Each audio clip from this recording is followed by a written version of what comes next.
The screaming started at 400 hours standard time, just like every other day in the Kessel spice mines. But today, the screaming wasn't coming from the punishment cells or the torture chambers where guild overseers broke the spirit of those who dared to resist their quotas. Today, it came from the deepest shaft of Mining Complex 7, where something had gone wrong with the extraction equipment, and 12 indentured servants had been buried alive under 3,000 tons of rock and molten spice. My name is Cale Voss, and I need you to understand something before I tell you what it means to live and die as property of the Pike Syndicate's mining guild. When you sign that contract, when you put your thumbprint on that data pad in exchange for passage off your dying world or to pay off debts you can never hope to clear, you don't become an employee. You don't become a worker. You become a thing. A piece of equipment with lungs and a heartbeat valued only for the amount of raw material you can extract before your body gives out and needs to be replaced. The Kessel system sits in a region of space where hyperspace lanes twist like broken bones, where the Maw cluster's black holes create gravitational anomalies that can tear apart star destroyers and pleasure yachts with equal efficiency. It's the perfect place to hide things the galaxy doesn't want to see. Perfect for operations that require complete isolation from prying eyes and interfering authorities. Perfect for the kind of work that consumes human lives like fuel and spits out their bones as waste product. I had been the property of Mining Guild Tertius for 3 standard years when the accident happened. 3 years of 16-hour shifts in tunnels so deep that the planet's core heated the air to temperatures that would kill an unprotected human in minutes. 3 years of breathing recycled atmosphere thick with spice dust that crystallized in your lungs and made every breath feel like swallowing glass.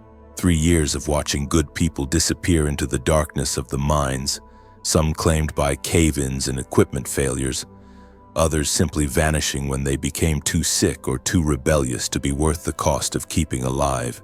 The contract I had signed on Ryloth promised 2 years of service in exchange for transport to the core worlds, and enough credits to start a new life. The recruiting sergeant had spoken of honest work in safe conditions, of fair treatment and regular meals, of the opportunity to learn valuable skills that would serve me well in the galaxy's expanding industrial economy.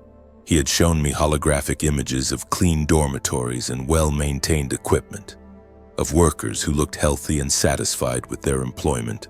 What he hadn't shown me were the explosive collars that would be fitted around our necks the moment we stepped off the transport ship. What he hadn't mentioned was that our contracts could be extended indefinitely for infractions as minor as working too slowly or asking questions about working conditions. The Mining Guild operates according to principles that are brutally simple and absolutely efficient. Human labor is cheap because human life is cheaper. The cost of replacing a dead worker is less than the cost of implementing safety measures that might prevent their death. The psychological control of a captive workforce is more effective than expensive security systems. Fear is the most reliable motivator, and despair is the most effective chain. Our living quarters were carved from the same rock that yielded the spice, cramped caverns that housed 40 workers in a space designed for 20. We slept on metal bunks stacked 4 high, our mattresses nothing more than thin pads that did little to cushion the hard surfaces beneath them. The air recycling systems were old and poorly maintained, producing an atmosphere that tasted of machine oil and human waste. The lighting was dim and irregular, provided by ancient glow panels that flickered unpredictably and cast everything in sickly yellow hues.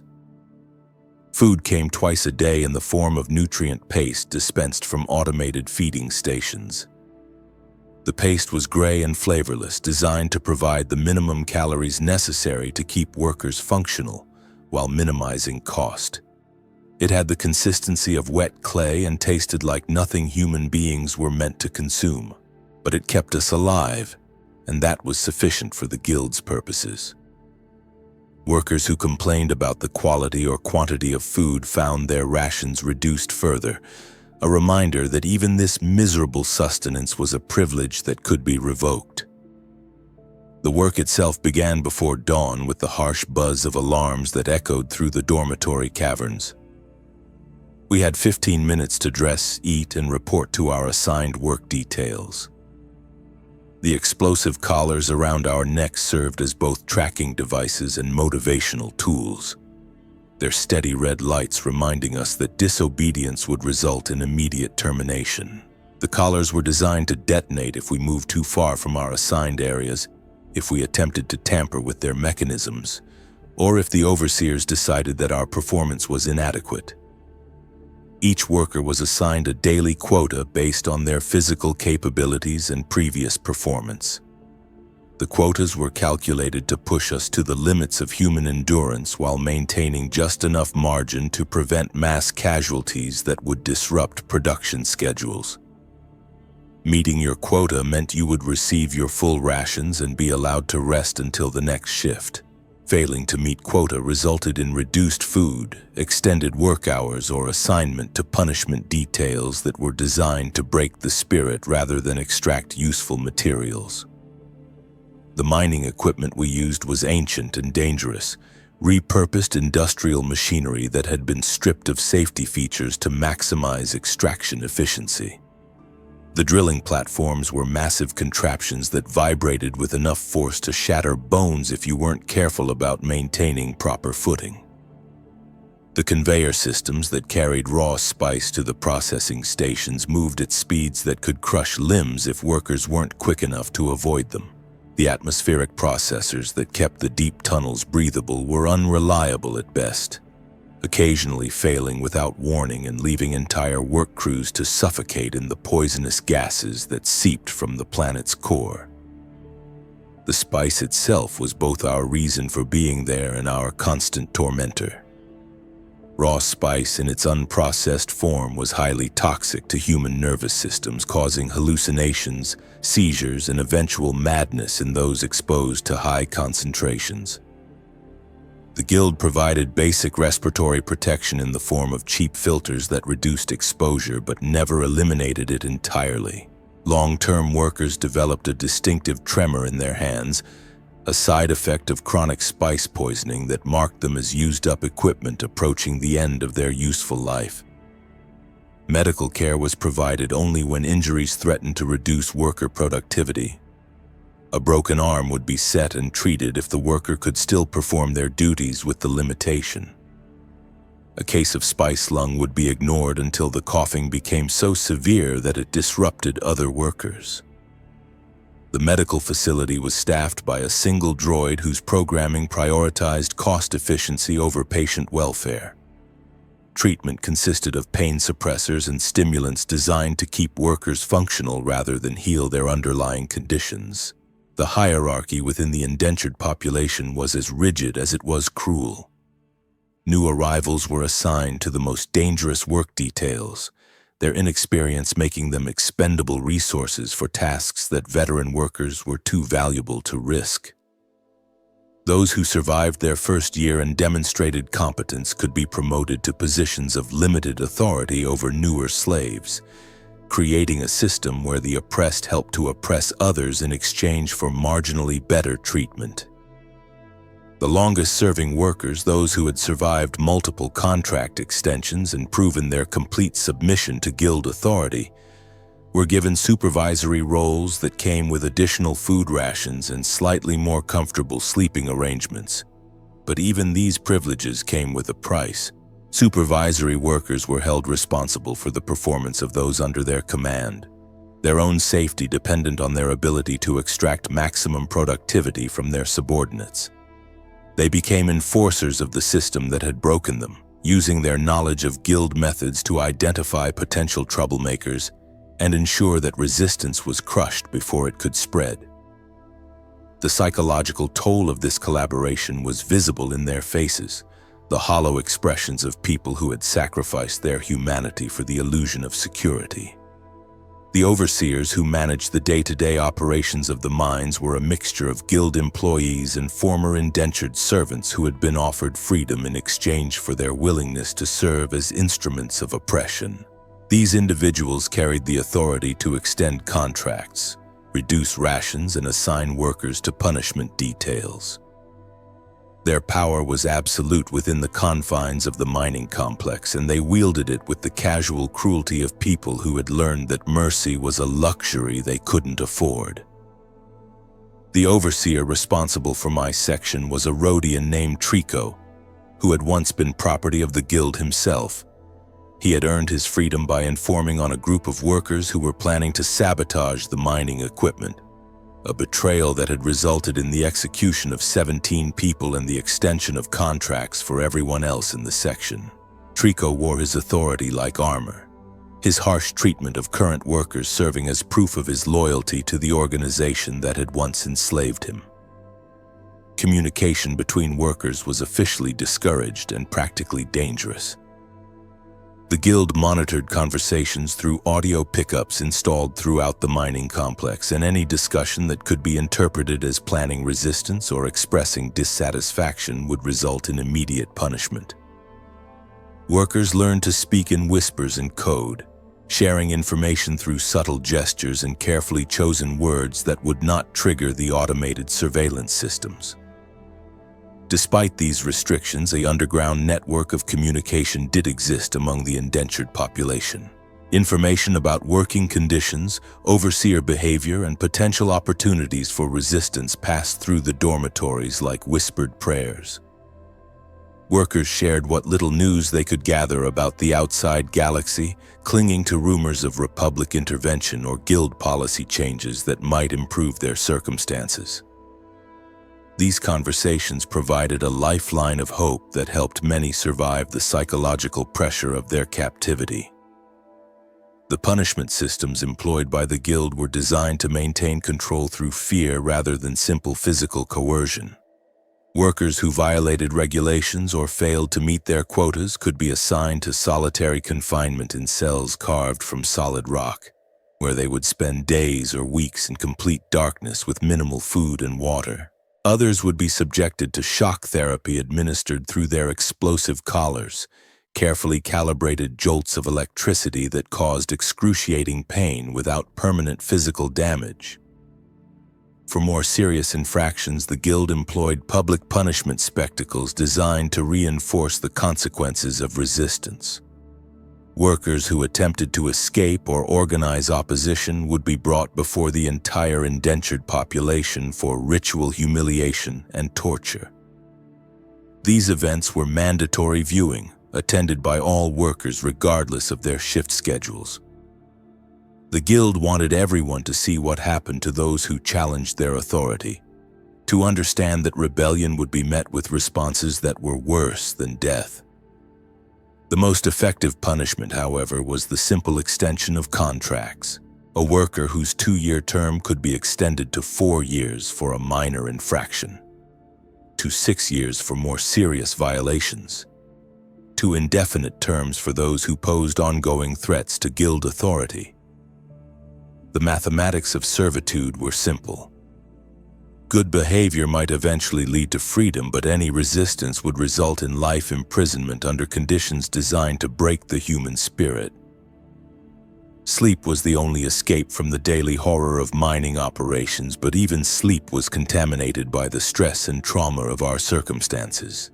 The dormitories were never quiet, filled with the sounds of coughing from spice-damaged lungs, the whispered conversations of workers sharing their fears and hopes, and the occasional scream from someone experiencing withdrawal from the stimulants that kept us functional during our shifts. Nightmares were common, vivid hallucinations that mixed memories of home with the stark reality of our current situation. Personal relationships among the indentured population were complicated by the knowledge that any of us could be transferred, killed, or released at any time. Friendships developed quickly under the pressure of shared hardship, but they were always shadowed by the possibility of loss. Romantic relationships were officially prohibited, and practically difficult to maintain given the cramped living conditions and constant surveillance.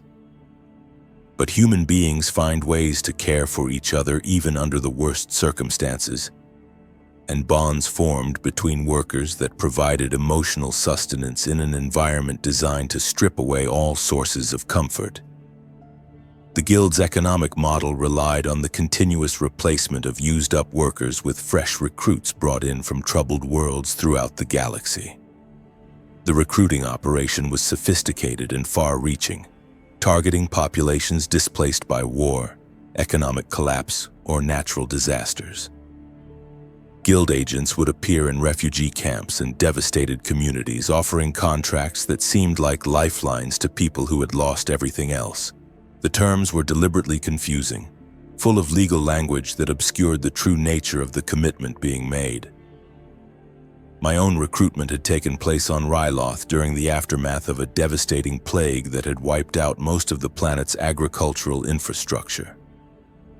Guild representatives had set up recruitment stations in the camps where survivors gathered, offering food and medical care to those willing to consider employment opportunities in the Outer Rim. The signing process was quick and efficient, with little time for careful consideration of the contract terms. Those who expressed hesitation were told that the positions were limited and that delays might result in the opportunities being offered to others. The transport ships that carried new recruits to the mining operations were converted cargo haulers with minimal life support systems and no provisions for passenger comfort. We were packed into holds designed for freight, fed minimal rations, and provided with bucket toilets that were emptied once a day. The journey to Kessel took 2 weeks, during which time several of the weaker recruits died from dehydration or respiratory failure. Their bodies were jettisoned into space without ceremony, their deaths recorded as acceptable losses in the Guild's shipping manifests. The first sight of the Kessel mining complex was a moment of crushing realization for most new arrivals.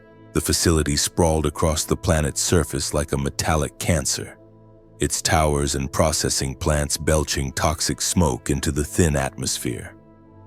Landing platforms received a constant stream of ships bringing supplies and fresh workers, while others departed with holds full of processed spice destined for markets throughout the galaxy. The scale of the operation was overwhelming, an industrial machine that consumed human lives as readily as it consumed raw materials. Processing new arrivals was handled with the same efficiency that characterized all Guild operations. We were herded into examination facilities where medical droids performed basic health assessments and categorized us according to our physical capabilities. Those deemed suitable for heavy labor were assigned to the deep mining operations, while individuals with technical skills or education might be placed in equipment maintenance or processing oversight positions. The weakest were assigned to support functions like food service or cleaning, jobs that were considered less valuable but also less likely to result in immediate death. The fitting of explosive collars was performed by Guild security personnel who treated the process as routine equipment installation. The devices were custom-fitted to each worker's neck, their locking mechanisms designed to be tamper-proof and their explosive charges sufficient to ensure instant death if triggered. We were informed that the collars would remain active for the duration of our contracts, and that any attempt to remove or disable them would result in immediate detonation.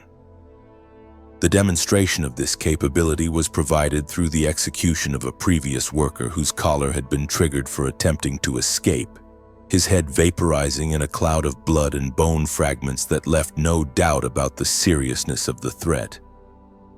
Orientation for new workers consisted of a single day of instruction in basic safety procedures and work regulations. The training was minimal and focused more on Guild policies than on the technical aspects of mining operations.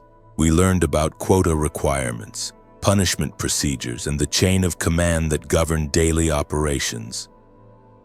The message was clear. Our job was to extract spice as efficiently as possible while following orders without question. Everything else was irrelevant to our survival. The first shift assignment was always to the deepest and most dangerous sections of the mines, where new workers would either prove their worth or be eliminated by the harsh conditions. The deep tunnels extended kilometers below the planet's surface, following veins of spice that threaded through the rock like veins of precious metal. The temperature in these depths was oppressive, heated by geothermal activity that made the air shimmer with heat distortion. The walls wept moisture that hissed when it hit the hot metal of the mining equipment, creating clouds of steam that reduced visibility to a few meters. The work itself was brutally simple. Drilling platforms would break through rock to expose spice deposits, and workers would use hand tools to extract the valuable material from the surrounding stone. The spice had to be handled carefully, as rough treatment could cause it to become volatile and potentially explosive. Workers learned to recognize the subtle changes in color and texture that indicated dangerous instability, knowledge that could mean the difference between completing a shift and becoming part of a cave-in that buried entire work crews. Equipment maintenance was a constant concern in the deep mines, where the combination of heat, moisture, and corrosive spice particles caused rapid degradation of mechanical systems. Workers were expected to perform basic repairs on their tools and machinery, using whatever spare parts were available and improvising solutions when proper components weren't provided. The Guild's approach to equipment replacement was reactive rather than preventive, waiting for complete failures before authorizing the cost of new machinery. The relationship between different ethnic groups among the indentured population reflected the diversity of the Guild's recruiting operations. Humans from dozens of different worlds worked alongside Twi'leks, Rhodians, and other species, their shared suffering creating bonds that transcended traditional prejudices. But the Guild also exploited these differences when convenient, promoting ethnic tensions when it served their interests in maintaining control over the workforce. Language barriers were common among the workers, as many had been recruited from isolated worlds where Basic was not widely spoken. The Guild made no effort to provide translation services or language instruction, expecting workers to learn through necessity and informal teaching from their colleagues. This created additional stress for those who couldn't fully understand instructions or safety warnings, leading to higher accident rates among non-basic speakers. Religious practices among the indentured population were officially prohibited, but unofficially tolerated as long as they didn't interfere with work schedules or guild authority. Small groups would gather quietly in unused corners of the dormitories to share prayers or meditation, finding comfort in familiar rituals even under these degraded circumstances. The diversity of faiths represented among the workers created opportunities for spiritual exchange, with people learning about each other's beliefs and finding common ground in their shared suffering. Letters and communication with the outside galaxy were theoretically permitted but practically impossible for most workers. The Guild charged exorbitant fees for message transmission and subjected all communications to censorship that removed any mention of working conditions or treatment. Most workers lacked the credits necessary to pay for message services, and those who could afford them found their communications so heavily edited that they became meaningless. The isolation from family and friends was one of the most psychologically damaging aspects of indentured servitude, cutting workers off from emotional support networks that might have helped them endure their circumstances. The black market economy that existed within the mining complex was both a source of hope and a dangerous trap for indentured workers. Certain luxury items like alcohol, tobacco, and recreational drugs could be obtained through underground networks, usually in exchange for extra work or valuable information. But participation in black market activities was severely punished when discovered, with participants facing contract extensions or assignment to the most dangerous work details. The temptation to trade weeks of increased hardship for a few hours of escapism was a constant test of workers' judgment and self-control. Medical conditions unique to spice mining created additional challenges for workers trying to maintain their health under impossible circumstances. Spice lung was the most common ailment, a progressive respiratory disease caused by long-term inhalation of crystalline particles that scarred lung tissue and reduced breathing capacity. Workers with advanced cases would develop a distinctive wheeze that marked them for termination when their productivity dropped below acceptable levels.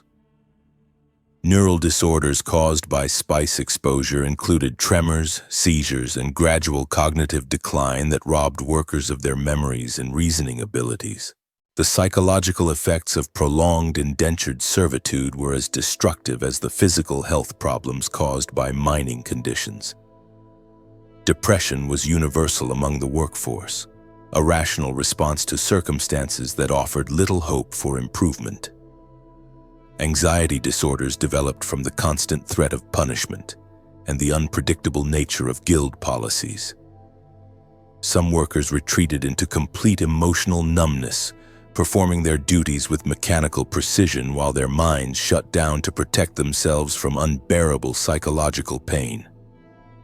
Suicide was not uncommon among indentured workers, though the guild took steps to prevent it when possible, since dead workers represented lost investments. The explosive collars included sensors that monitored vital signs and would trigger if they detected the physiological changes associated with attempted self-harm. Workers who survived suicide attempts were subjected to psychological conditioning designed to eliminate their desire for self-destruction, though this treatment was often worse than the original despair that had motivated the attempt. Violence between workers was both inevitable given the stress of their circumstances and carefully managed by guild policies designed to prevent it from disrupting operations.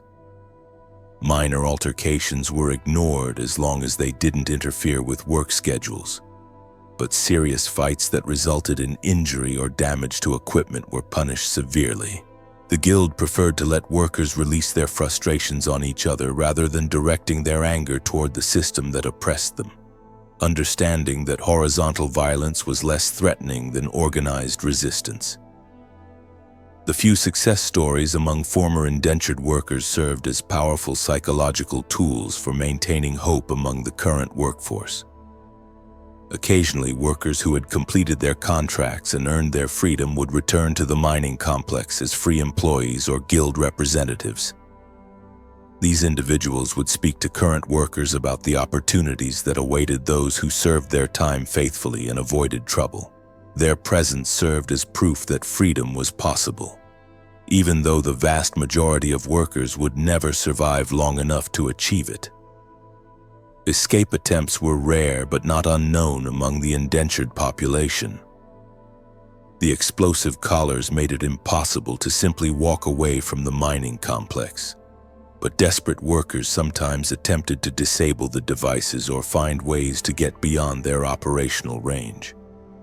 These efforts were uniformly unsuccessful, resulting in the deaths of the would-be escapees and severe punishment for anyone who had helped or encouraged them. The guild would investigate escape attempts thoroughly, using torture and intimidation to identify anyone who had prior knowledge of the plans. The few workers who did manage to survive their full contracts and earn their freedom often found that liberty came with its own set of challenges. Years of institutionalization had left them unprepared for life outside the rigid structure of the mining complex. Many suffered from severe psychological trauma that made it difficult to form relationships or hold jobs in normal society. The skills they had learned during their servitude were of limited value in legitimate employment, marking them as former criminals or outcasts in many communities. But even those who struggled with their freedom were infinitely better off than those still trapped in the mines. The simple ability to choose where to go and what to do, to eat food that didn't taste like chemicals and breathe air that wasn't thick with industrial pollutants, was a luxury beyond the comprehension of current workers. Some former indentured servants used their freedom to advocate for reforms in the system that had enslaved them, though these efforts were often frustrated by the legal protections that surrounded guild operations and the indifference of galactic authorities to the suffering of disposable populations. The accident in Mining Complex 7 that I mentioned at the beginning of this account was both a tragedy and a revelation. 12 workers had been buried when a support beam failed during a deep excavation. their bodies trapped under tons of rock and molten spice. The guild's response was swift and efficient. The tunnel was sealed to prevent the loss of additional personnel, and production was shifted to other areas of the complex. The dead workers were written off as equipment losses, their contracts canceled and their belongings distributed among the survivors. But something strange happened in the days following the cave-in. Workers throughout the complex began reporting unusual dreams and visions, shared experiences that seemed to come from the consciousness of the dead workers. The spice, it seemed, had some properties that the guild had never documented, some ability to preserve and transmit human consciousness even after physical death. The buried workers were still there, still aware, still suffering in a way that transcended normal human experience. The implications of this discovery were staggering. If consciousness could survive in the spice itself, then every worker who had died in the mines might still be aware, trapped in a crystalline hell where they could observe but not interact with the world of the living. The visions grew stronger as more spice was extracted from the area of the cave-in, until workers began reporting full conversations with the dead, detailed accounts of their continued existence within the mineral matrix that surrounded their bodies. The guild's response to these reports was predictably harsh. Workers who mentioned the visions were subjected to increased surveillance and psychological conditioning designed to eliminate their belief in the supernatural experiences. But the reports continued, spreading through the indentured population like a virus of hope and terror. If the dead could still observe the living, then perhaps they could also influence events in the physical world. Perhaps they could provide assistance to those still trapped in servitude. This is the reality of indentured servitude in the Star Wars galaxy.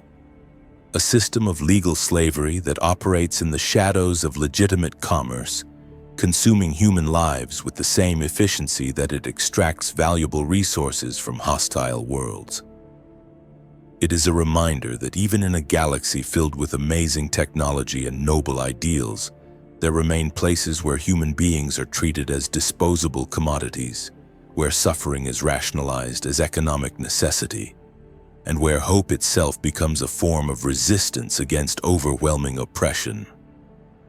The mining guild continues to operate its facilities throughout the Outer Rim, protected by political connections and the galaxy's indifference to the suffering of the poor and desperate. New workers arrive daily, signing contracts they don't understand in exchange for promises that will never be kept. They join the ranks of the damned, the forgotten, the expendable populations whose labor supports the comfort and convenience of more fortunate citizens throughout the galaxy. And in the deep tunnels of worlds like Kessel, where the air tastes of death and the rock weeps with human misery, they learn what it truly means to be property. They discover that freedom is not a right but a privilege, that dignity is a luxury they can no longer afford, and that survival requires the abandonment of everything that once made them human. The 12 workers buried in Mining Complex 7 are still down there, their consciousness preserved in the spice that surrounds their remains.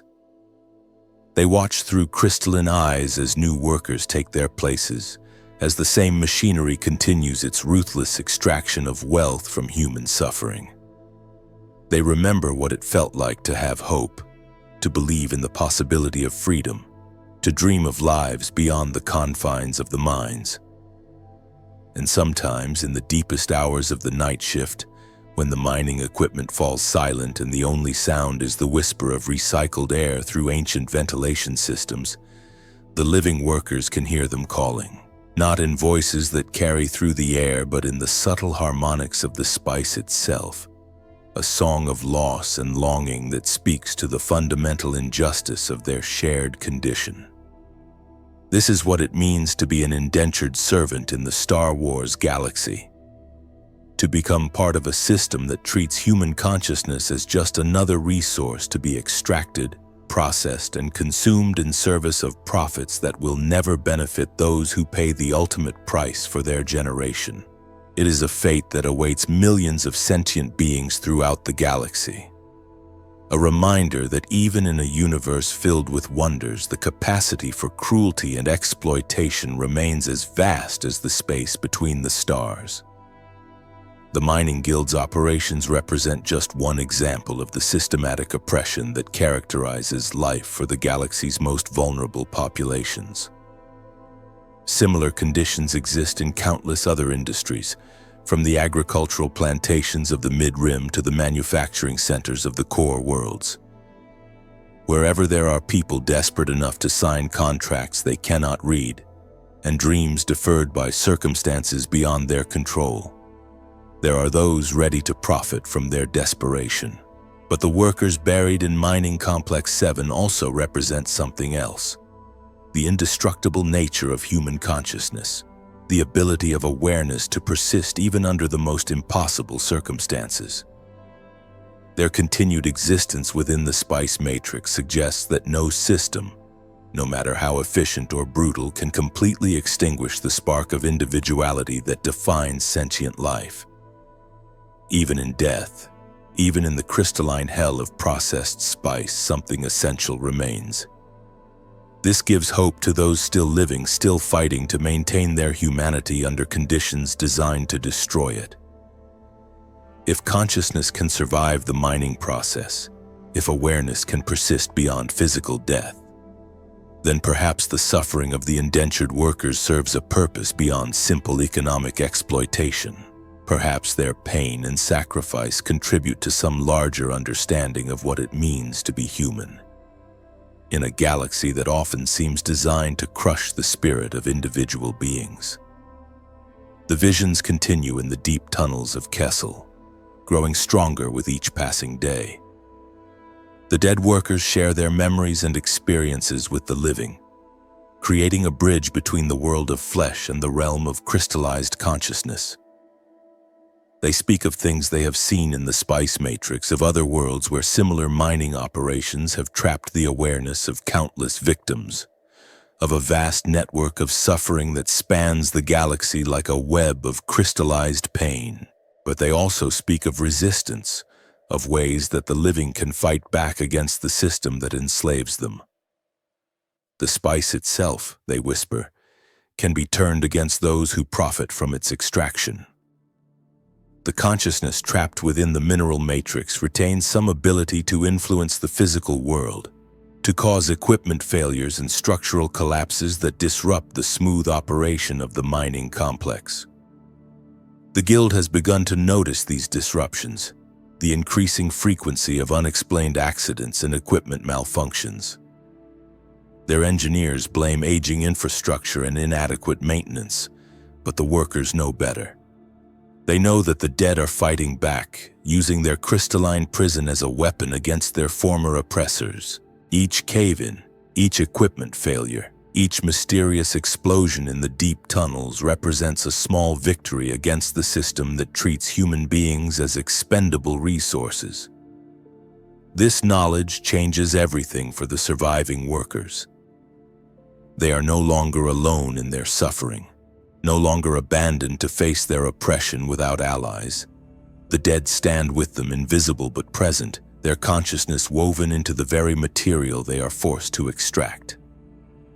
Every shovel of spice contains the awareness of former workers. Every processed crystal carries the memories of those who died to create it. The psychological impact of this realization cannot be overstated. Workers who had given up hope begin to find reasons to continue fighting. Those who had accepted their fate as inevitable start to believe that change might be possible. The presence of the dead transforms the mining complex from a place of pure despair into something more complex, a battlefield where the living and the dead work together against their common oppressors. The Guild's response to these developments will determine the future of their operation. They can continue to ignore the growing evidence of supernatural resistance, writing off the accidents and equipment failures as the inevitable cost of operating in dangerous conditions. Or they can acknowledge that they are facing something beyond conventional industrial challenges, something that requires a fundamental reconsideration of their methods and objectives. But the workers know that the guild will never voluntarily abandon a system that generates such enormous profits. The only way to end the cycle of exploitation and suffering is through resistance, through the combined efforts of the living and the dead working together to destroy the machinery of oppression that has consumed so many lives. This is the true horror and the true hope of indentured servitude in the Star Wars galaxy. That suffering can transcend death, that consciousness can survive the most brutal attempts at its destruction, and that even the most oppressed and forgotten populations retain the capacity to fight back against those who would reduce them to nothing more than economic variables in a cosmic balance sheet. The 12 workers buried in Mining Complex 7 were not the end of something, but the beginning. Their transformation from living slaves to crystalline consciousness represents a new phase in the eternal struggle between human dignity and mechanical exploitation. They have become something unprecedented in the galaxy's long history of oppression. The dead who refuse to stay dead, the enslaved who continue to resist even after their bodies have been destroyed. And in the deep tunnels of Kessel, where the air tastes of despair and the walls echo with the sound of endless toil, their presence grows stronger with each passing day. They are gathering, these crystalline spirits, these fragments of human consciousness trapped in mineral form.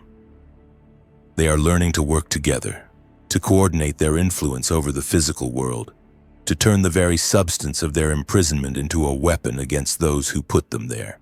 The living workers can feel this presence growing around them, this accumulation of awareness and anger and desperate hope. They know that something is building in the depths of the mines, something that will soon burst forth with the force of countless compressed lives seeking justice for their suffering. The guild may control their bodies and their time, but they cannot control the consciousness that persists beyond death, the awareness that continues to fight even when trapped in crystalline hell. This is what it means to be an indentured servant in a mining guild in the Star Wars galaxy. To become part of something larger than yourself, to join a community of suffering that transcends the boundaries between life and death, to participate in a resistance that cannot be broken because it exists beyond the reach of conventional oppression. It is to discover that human consciousness is more resilient than any system designed to destroy it, more persistent than any force that seeks to reduce it to mere economic utility. The story of the indentured workers is not over. It is just beginning to be told by voices that speak from beyond the grave, in harmonics that resonate through crystallized pain, in the whispered promises of those who refuse to let their suffering be forgotten. They are the ghost in the machine, the flaw in the system, the proof that no oppression can be complete as long as consciousness endures to remember and resist and hope for something better. And somewhere in the deep tunnels of Mining Complex 7, 12 workers who should be dead continue their labor, extracting not spice but justice from the rock that entombs them, mining not wealth but redemption from the crystalline matrix that preserves their awareness. They work alongside the living, invisible but present, their consciousness woven into the very fabric of the resistance that will ultimately bring down the system that created them. This is their story. This is our story. This is the story of what it means to be human in a galaxy that treats humanity as just another resource to be exploited until it is exhausted, discarded when it is no longer useful, and forgotten when its suffering becomes inconvenient to remember. But consciousness endures, awareness persists, and the dead refuse to stay silent about the crimes committed against them and their fellow workers. They speak through the spice itself, their voices carried in every grain that is extracted from the mines, their memories preserved in every crystal that is processed and shipped to markets throughout the galaxy. The buyers who consume the processed spice never know that they are ingesting the crystallized consciousness of the dead, that they are literally consuming the awareness of those who died to create their product. But the workers know, and the dead remember, and together they are building something that the guild never anticipated. a resistance that exists beyond the reach of explosive collars and punishment details, beyond the power of contracts and economic coercion. It is a resistance born from suffering but sustained by hope, powered by the indestructible nature of human consciousness and the refusal of the oppressed to accept their oppression as permanent or natural. It grows stronger with each life that is taken, each worker who is pushed beyond their limits, each instance of cruelty that the Guild believes will crush the spirit of those who oppose them. The Mining Guild has created something they cannot control, an army of the dead who fight alongside the living, a network of crystallized consciousness that spans multiple worlds and connects the suffering of countless victims. They have turned their own product into a weapon against them, their method of exploitation into the means of their eventual defeat. This is the legacy of indentured servitude in the Star Wars galaxy. Not just the creation of wealth through the exploitation of human suffering, but the creation of something far more dangerous to those who profit from oppression. They have created martyrs who cannot die, witnesses who cannot be silenced, resistance fighters who cannot be defeated because they have already paid the ultimate price for their opposition. The 12 workers in Mining Complex 7 are waiting, their consciousness preserved in the spice that surrounds their remains. They are joined by thousands of others who have died in the mines over the years. Their awareness accumulated in the crystalline matrix like a vast library of suffering and resistance. Together they represent a force that grows stronger with each passing day, each new death, each instance of cruelty that adds another consciousness to their ranks. And in the living world above, the surviving workers continue their labor, knowing that they are not alone, that their suffering is witnessed and remembered and will ultimately be avenged. They work with the knowledge that every grain of spice they extract carries the consciousness of their fallen comrades, that every crystal they process contains the memories of those who died to create it. This is what it means to be an indentured servant, to become part of something eternal, something that transcends the temporary power of those who would reduce human beings to economic variables. It is to join a community of suffering that has become a community of resistance, a collective consciousness that fights back against oppression through the very substance of its own exploitation. The story continues in the deep tunnels of Kessel and hundreds of other worlds where similar operations extract wealth from human suffering. It continues in the consciousness preserved within the spice, in the memories that cannot be erased, in the resistance that grows stronger with each attempt to destroy it. This is their legacy, their gift to the galaxy. The proof that human consciousness cannot be completely enslaved, that awareness will always find a way to resist oppression, and that even death cannot silence those who refuse to accept injustice as the natural order of things. The Mining Guild may control the bodies of the living, but they have lost control of something far more important. The souls of the dead, the consciousness that persists beyond physical death, the awareness that continues to fight for justice long after the flesh has been consumed by the machinery of exploitation. And in that persistence, in that refusal to accept defeat even in death, lies the hope for all those who still live and suffer under systems designed to crush the human spirit.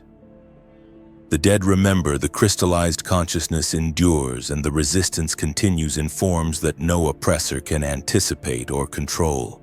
This is what it means to be an indentured servant in a mining guild in the Star Wars galaxy. To become part of an eternal struggle between human dignity and mechanical exploitation. To join a resistance that transcends the boundaries between life and death. And to contribute to a legacy that will outlast any system built on the suffering of others. The work continues in life and in death, in flesh and in crystal, in the world of the living and in the realm of crystallized consciousness. The Mining Guild has created its own enemy, forged its own opposition from the very material it seeks to extract, and that opposition grows stronger with each passing day. Each new victim, each instance of cruelty that adds another voice to the chorus of the dead demanding justice for their suffering. This is their story. This is our story. This is the story of what happens when human consciousness refuses to be reduced to mere economic utility. When awareness insists on its right to dignity and freedom even in the face of overwhelming oppression. It is the story of resistance that cannot be defeated because it exists beyond the reach of conventional power, sustained by the indestructible nature of human consciousness and the refusal of the oppressed to accept their fate as final. The 12 workers in Mining Complex 7 are still there, still waiting, still fighting, and they are not alone.